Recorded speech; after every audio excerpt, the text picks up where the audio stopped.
नमस्कार मंडळी, या व्हिडिओमध्ये तुमच्यासाठी काहीतरी नवाल विशेष। तर हा व्हिडिओ शेवटपर्यंत बघा। बोर्ड बनवण्यासाठी केली आहे सीएनसी कटिंग। एसीपी कंपोजिट पॅनलला सीएनसी कटिंग केली। हे हार्ड मटेरियल मध्ये असते। त्यानंतर त्यासाठी फ्रेमिंगसाठी ॲल्युमिनियम पाईप्स कापले, त्याला फ्रेमिंग केलं आणि त्याला एक एक असं ॲक्रेलिकचं लेटर्स आम्ही ॲक्रेलिक लेझर कटिंग करून चिटकवलं। हे सगळं होत आहे boardwala.com येथे।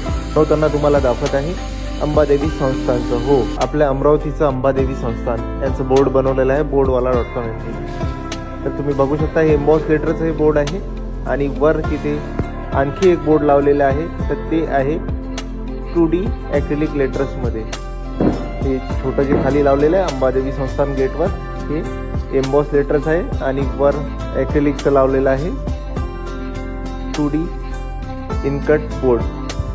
अशा प्रकारचे दोन बोर्ड boardwala.com येथे बनवलेले आहे।